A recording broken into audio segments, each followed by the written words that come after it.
Salut! Si vous venez tout juste nous découvrir, bienvenue à bord. Nous, c'est Francis et Marie, et voici nos deux petits moussaillons, Benjamin et Olivier. Depuis le 1er octobre 2024, on a quitté le Québec à bord de notre trimaran Blue Suede Shoes. On n'avait pas beaucoup d'expérience, mais on apprend en naviguant, non? On mettait le cap sur les Bahamas et devinez quoi? On y est depuis le 29 janvier 2025.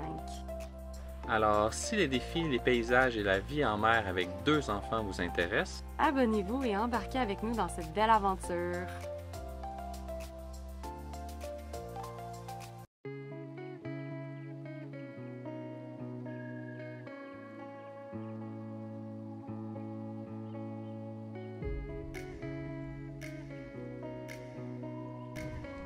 La marée, elle n'a pas encore assez monté, fait qu'on se rend pas encore au bubble bath. Bon, c'est de ma faute, j'avais mal lu, faut marcher jusque-là. On est parti pour une petite marche. j'ai mis Crocs au moins.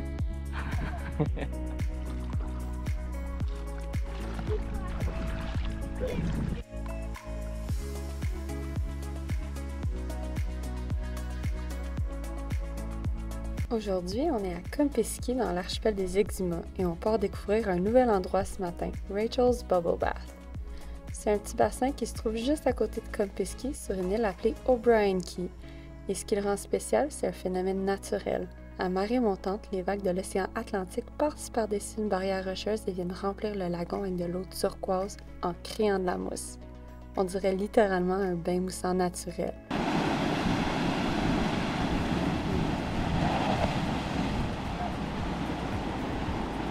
On est arrivé, ça nous a pris environ 10 minutes de marche et c'est vraiment beau. C'est le fun parce que c'est un spot qu'on n'a pas encore fait dans les Exumas, c'est quand même vraiment cool. Donc là, on va marcher puis on va se baigner. On s'en va là.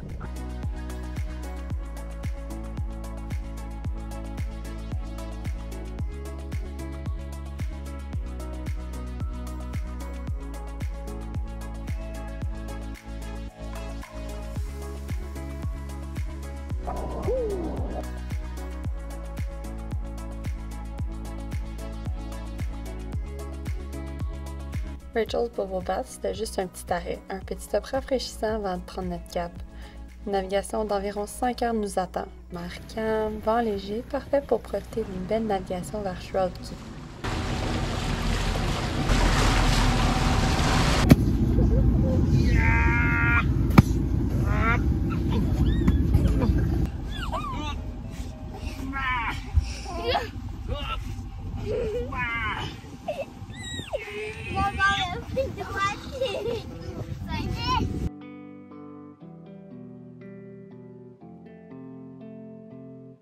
Welcome to my life. Always third wheeling, every day, every second. And driving way to left. Non, non, non, je replace. Tu vas aller rentrer dans le bateau à gauche. Eh non, là.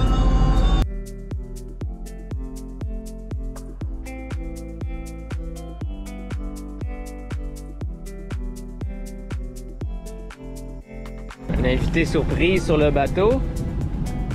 Un petit oiseau.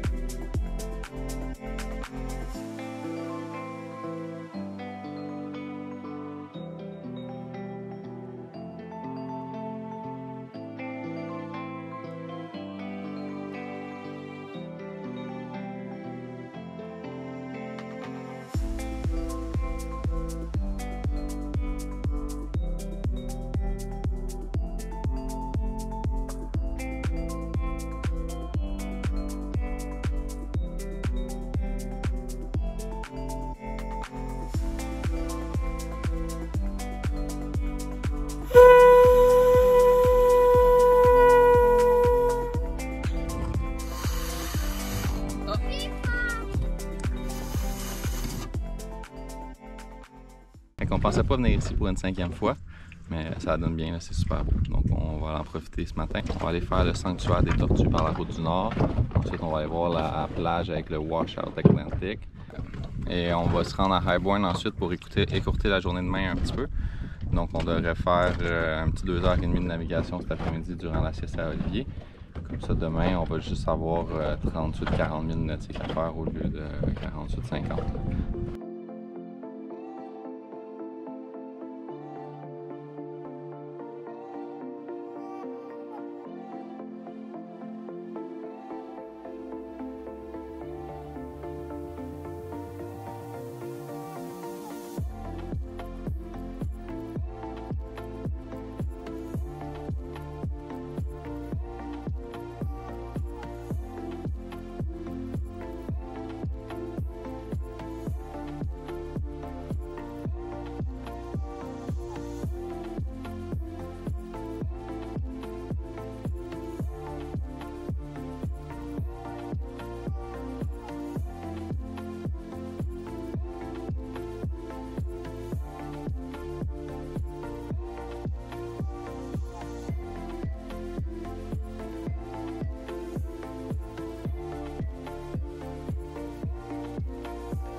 On part des Exuma pour retourner à Nassau pour le vol d'Hugo. Puis on s'est réveillé à 6 h. D'un côté, on a le lever du soleil, puis de l'autre côté, on a la lune, donc c'est un peu épique.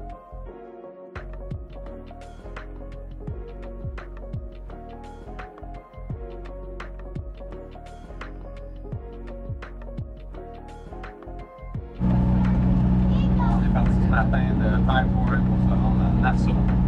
Il n'annonçait pas de vent avant 11 h, 11 h 30.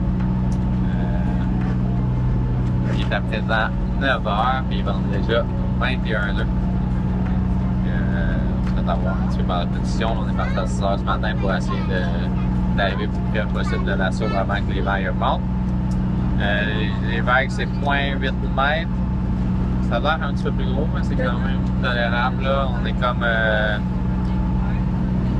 de côté au frais par rapport aux vagues.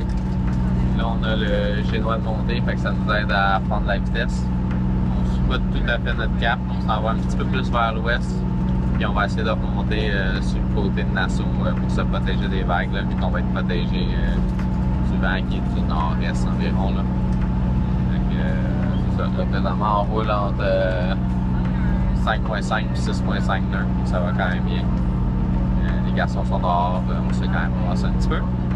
Puis c'est ça, on espère arriver à Nassau autour de 13 h aujourd'hui.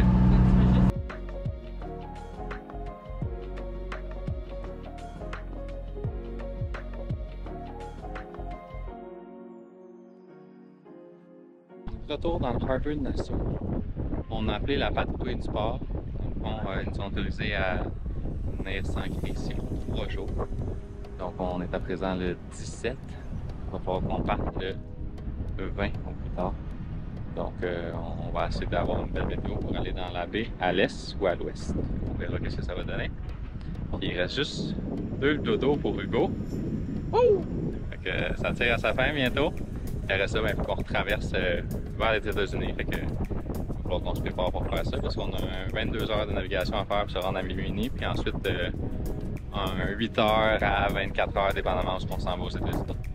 On va voir comment que ça va se passer et c'est quoi les fenêtres qui s'offrent à nous. Fait que ça va être ça, les prochains casse-têtes des prochains jours.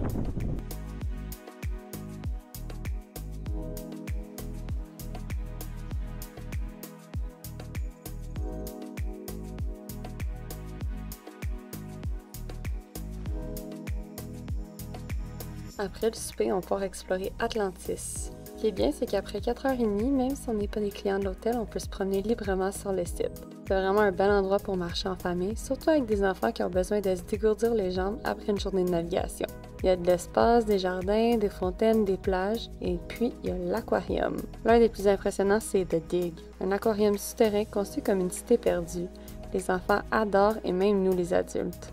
The Dig, c'est bien plus qu'un aquarium. C'est une immersion dans un décor de cité perdue sous-marine avec des couloirs sombres, des arches mystérieuses, une ambiance sonore envoûtante et surtout des dizaines d'espèces marines impressionnantes. On a presque l'impression d'être dans un film.